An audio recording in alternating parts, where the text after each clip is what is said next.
సిద్దిపేట జిల్లా హుస్నాబాద్ పట్టణంలోని గాంధీ చౌరస్తాలో ఆధునీకరించిన గాంధీ విగ్రహాన్ని మంత్రి పొన్నం ప్రభాకర్ ఆవిష్కరించారు.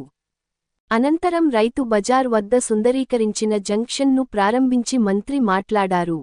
హుస్నాబాద్ నియోజకవర్గంలో అన్ని రకాల రోడ్లను, సౌకర్యాలను మెరుగుపరిచి ప్రజల సమస్యలను పరిష్కరించేలా కృషి చేస్తున్ననన్నారు.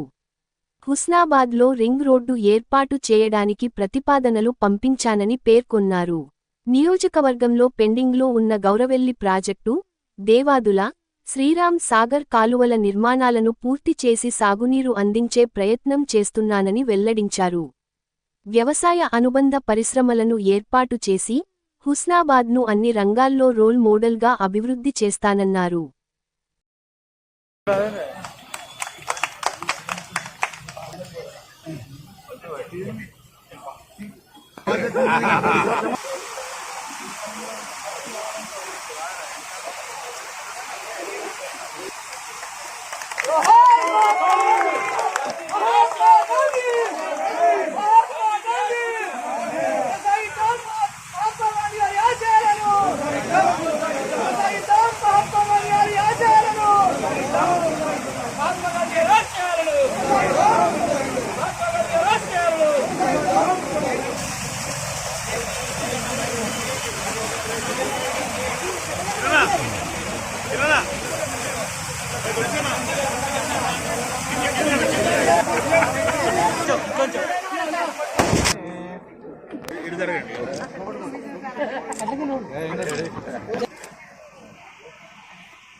అన్నగా ఏ డీజీ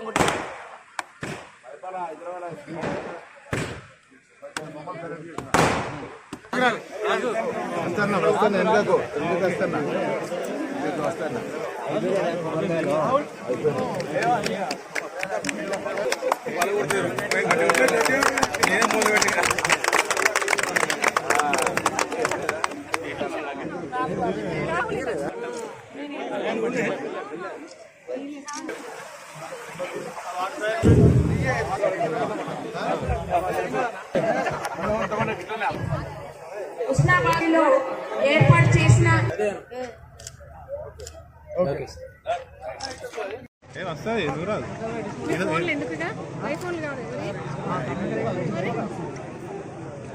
హుస్నాబాద్ నియోజకవర్గ కేంద్రంలో ప్రజలకు సంబంధించినటువంటి సౌకర్యాలు కల్పించడంతో పాటుగా నగర అభివృద్ధికి అవసరమైనటువంటి అన్ని రకాల చర్యలు తీసుకుంటా ఉన్నాం.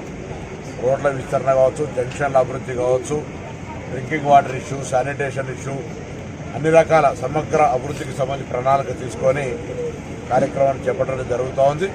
తప్పకుండా హుస్నాబాద్ను ఒక రోల్ మోడల్గా చేయాలనే ఆలోచనతో ఈ ప్రాంతానికి సంబంధించిన ప్రధాన ఇరిగేషన్ ప్రాజెక్టు, ఈ ప్రాంత రైతాంగానికి ఆయువు పట్టైనటువంటి గౌరవెల్లి గడ్డిపల్లితో పాటుగా హన్మకొండ జిల్లా కింద వచ్చే దేవాదుల, కరీంనగర్ చిగురుమామిడి సైదాపూర్కి వచ్చేటువంటి శ్రీరామ్ సాగర్ వరద కాలువకు సంబంధించిన ప్రాజెక్టులను పూర్తి చేసి రైతాంగానికి నీళ్లు అందించడంతో పాటుగా వ్యవసాయానికి అనుబంధంగా అనేకమైనటువంటి పరిశ్రమలు కావచ్చు, ఇతరాతలు తేవడం, విద్య, వైద్యపరంగా, టూరిజం పరంగా అభివృద్ధి చేయాలనే దిశలో ప్రణాళిక చేసుకొని పోతాను. అందుకు పట్టణం కూడా అందంగా ఉండాలి కాబట్టి పట్టణాన్ని కూడా అన్ని రకాల అభివృద్ధి చేస్తాను.